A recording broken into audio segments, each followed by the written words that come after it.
Cordial saludo a todos mis estudiantes de octavo grado. Espero que estén muy bien. ¿Cómo les ha ido?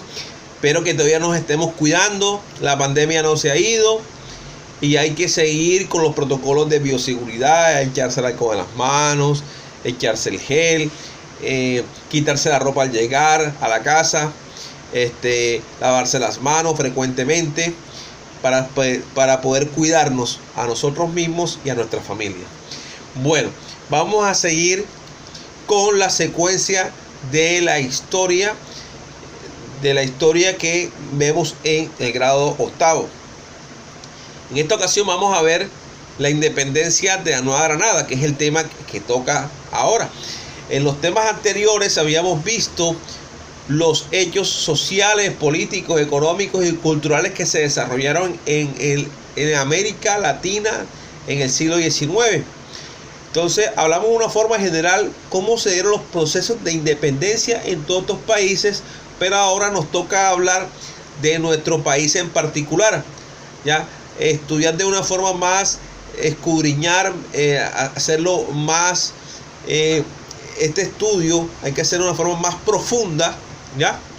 Entonces vamos a ver cuáles fueron los antecedentes, cuáles fueron las causas, cuáles fueron las consecuencias, cómo se gestó este proceso de independencia. Ya, entonces, en esta primera unidad, eso es lo que vamos a tratar de explicarles. ¿Ya? Entonces, primero que todo, nosotros cuando hablamos de la independencia de nuestro país, a veces la relacionamos con el 20 de julio de 1810. O sea, la independencia como tal no fue ese día, fue como la antesala de la independencia, que va a ser el 7 de agosto de 1819, ¿no?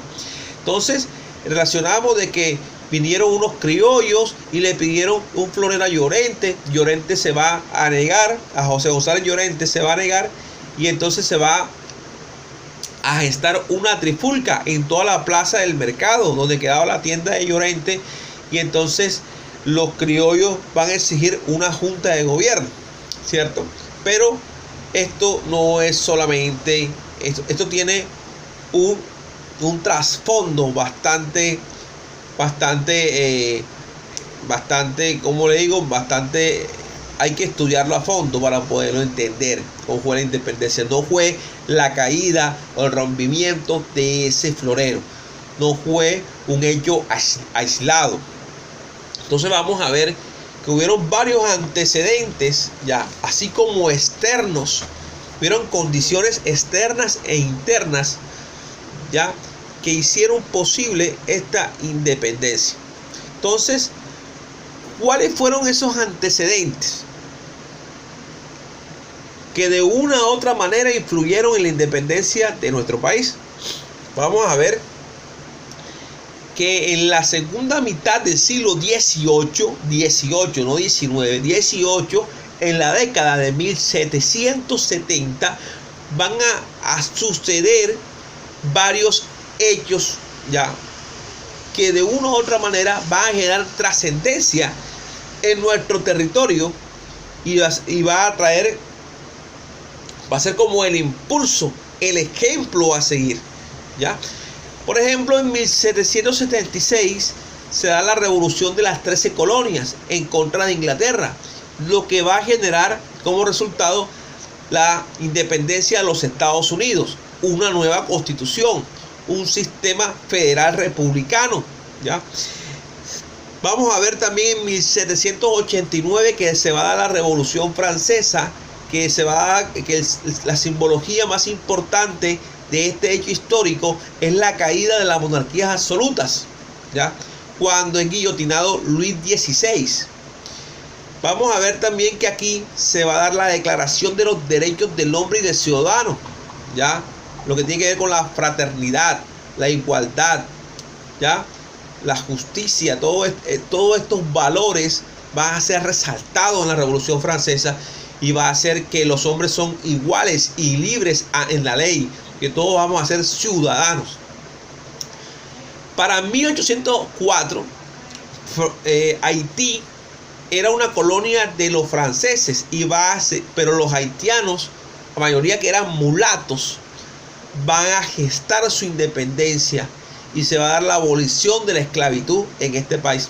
Entonces, estos tres hechos históricos trascendentales, ya, para nuestro continente fueron ejemplo a seguir para los criollos, esa clase social, ya, que vivía en estos países latinoamericanos, pero estamos hablando ahora de la Nueva Granada.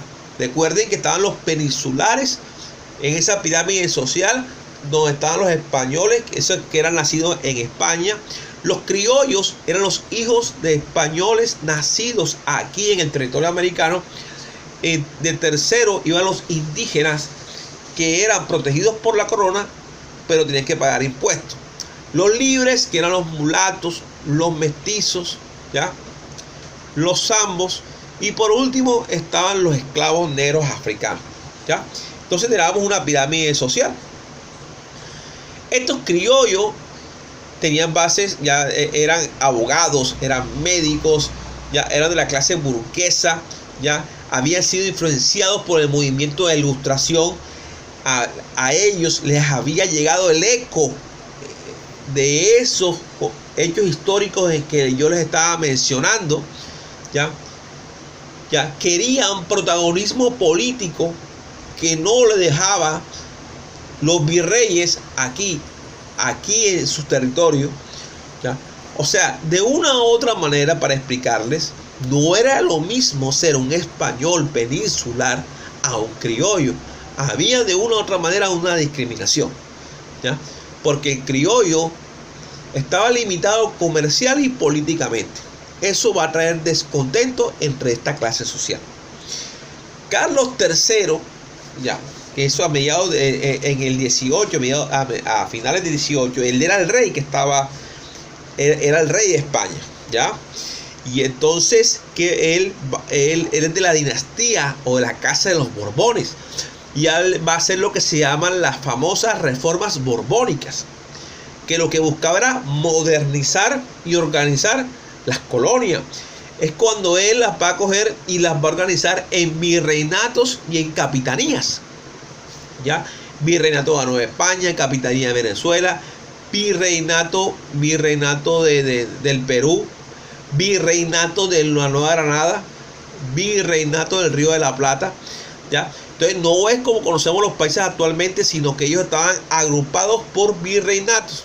La principal autoridad de estos virreinatos en el territorio americano eran los virreyes, que traía órdenes del rey por medio de una cédula real, ¿ya? Pero que eso en sí no se cumplía, sino que el virrey y sus funcionarios abusaban de ese poder. Y eso es lo que tenía descontento a los criollos. Y por eso los criollos querían tener más estatus político, ¿ok? Entonces vamos a ver también de que se va a subir los impuestos. Los impuestos, al subirse, van a vulnerar los derechos de los libres, de los criollos, ¿ya?, y de los indígenas, ¿ya? Él va a traer un descontento general y va a traer algunos conflictos, como se dio la revolución de los comuneros en 1781, donde es apresado el líder de esa rebelión, porque no es una revolución, fue José Antonio Galán, donde es en el Socorro Santander, donde le arrancan sus miembros y le arrancan la cabeza y la colocan en cada entrada de los pueblos de Santander para un ejemplo de lo que le pasa, que se mete con la corona española, ¿cierto? Pero estos hechos lo que hicieron fue prender el fuego. La gente pensaba de que los españoles pensaban que con estos hechos violentos, pues la gente iba a dejar de reaccionar en contra de la monarquía. Lo que hace fue algo contrario, ¿ya? Más que todo no era hacia la monarquía, sino hacia las autoridades locales, ¿ya?, que abusaban del poder. Pues digo, porque es rebelión y revolución, porque rebelión quiere que es unos cambios, no quiere unos cambios, pero que no, o sea, como eso de bajarle los impuestos, a darle mejores condiciones.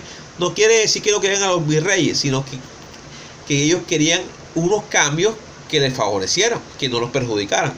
¿Ya me entienden?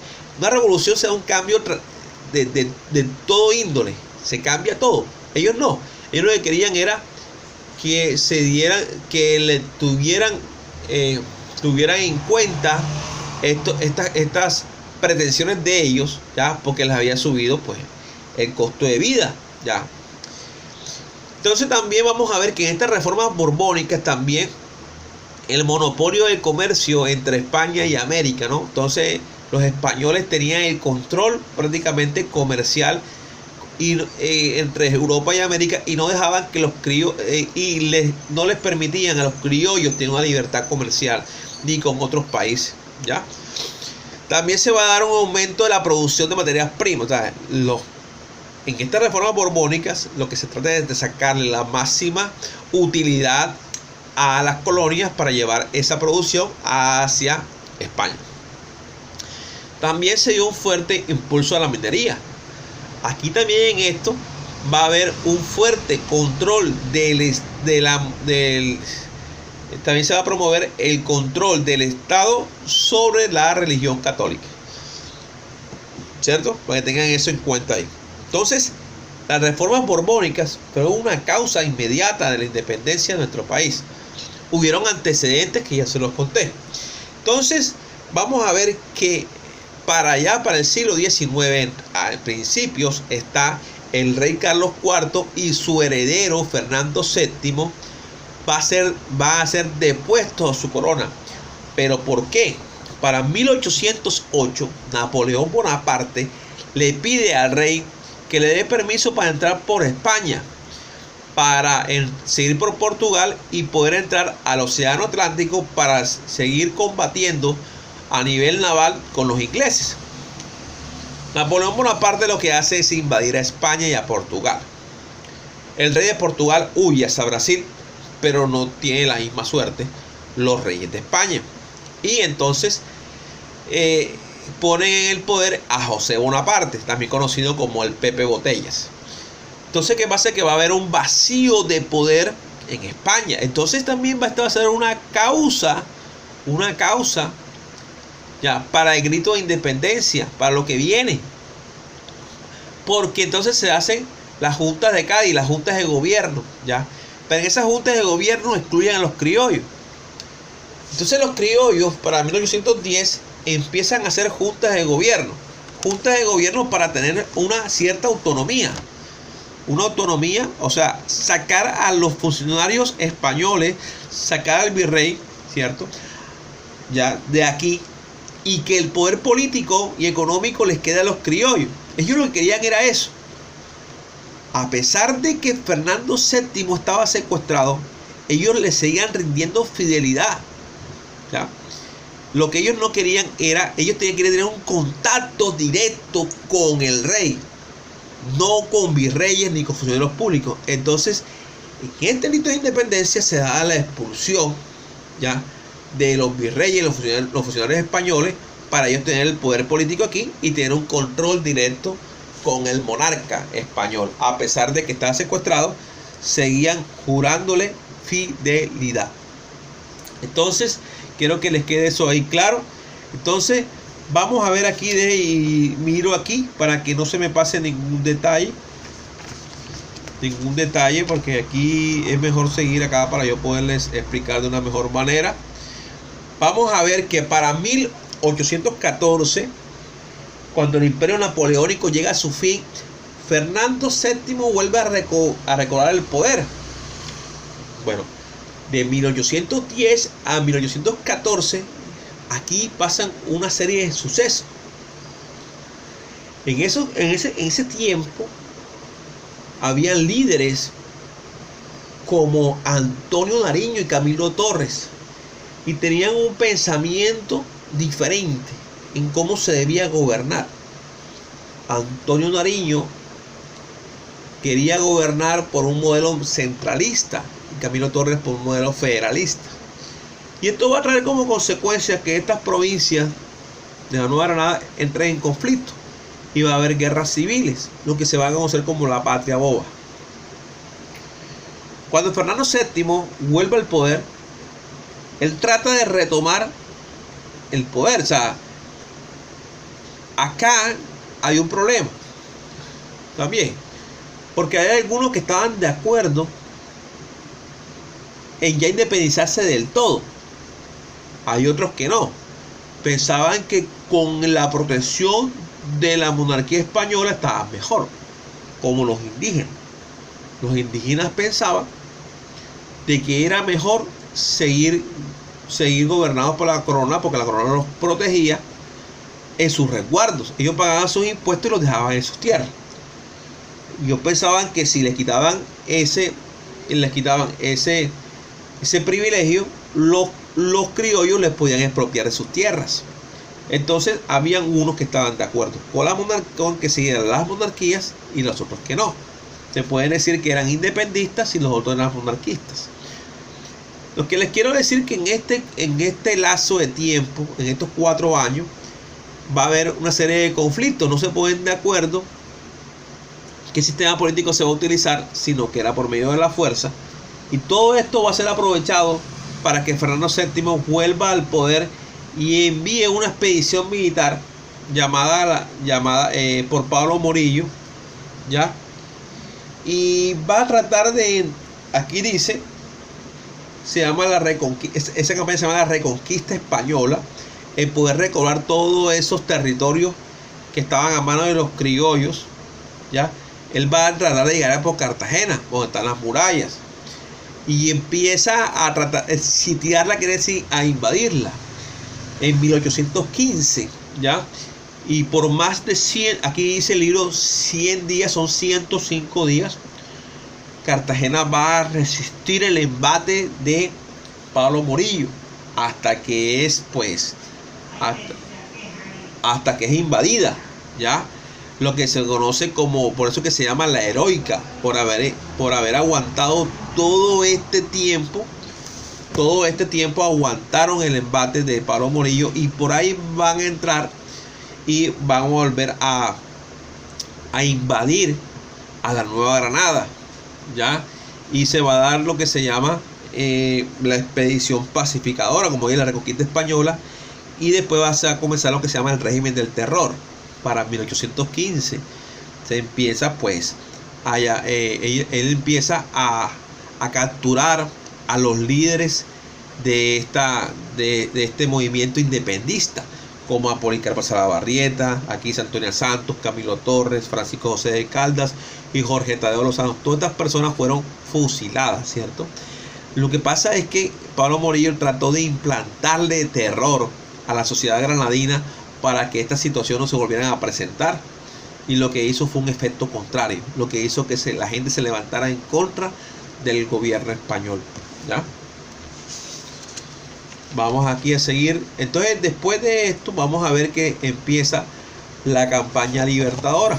La campaña libertadora que va a estar liderada por Simón Bolívar, que es considerado libertador, porque que dice que liberó a Venezuela, Colombia, Ecuador y Perú y Bolivia, ¿ya? Con otros próceres como José Antonio Paz en Venezuela y el neogranadino Francisco de Paula Santander, que fueron ayudados por grupos de mulatos, afrodescendientes, indígenas, mestizos. O sea que era un ejército que había de diferentes orígenes, ¿o no? Entonces vamos a ver que una de las proezas de esto fue de que había también grupos guerrilleros, ¿ya? Bolívar también formó un ejército, y estratégicamente ellos van a atravesar la cordillera de los Andes, lo que se conoce en el páramo de Pisba, con unas temperaturas demasiado bajas.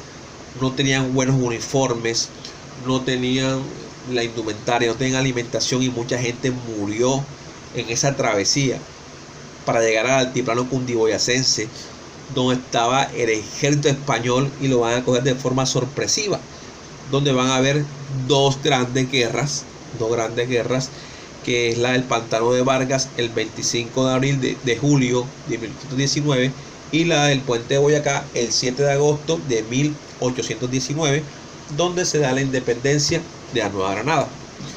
Después entonces se va a dar el Congreso de Angostura, creo que fue en 1819 también, y después Bolívar, que va a ser el primer presidente, deja encargado a Francisco de Paula de Santander y sigue libertando en la batalla de Carabobo, Venezuela, 1821, la de Pichincha, Ecuador, 1821, Ayacucho, Perú, 1824, y se logró la independencia de todos estos países, ¿cierto? Por esta batalla. Entonces, esto es como lo más importante de esta, lo que es la independencia de la Nueva Granada, ¿ya? Quiero que tengan en cuenta esto, que es un proceso largo, ¿ya? Entonces, hablamos prácticamente es de la hablamos hasta de 1819, ¿no? Hasta la independencia de nuestro país. Ya nos convertimos en una república que ya no es colonia. Tampoco somos un imperio, pero somos un país con una constitución, tenemos una independencia, ¿no? Nos convertimos en ciudadanos, ¿ya? Y de ahí en adelante nos vamos a llamar la Gran Colombia, ¿ya? La Gran Colombia, que va a estar formada lo que es ahora Panamá, Venezuela, Ecuador y Perú, pero que esto va a llegar a su disolución en 1830. Pero eso lo vamos a ver en otro video. Bueno, muchas gracias, muchachos, y ojalá que este video sea para su mejor provecho. Gracias.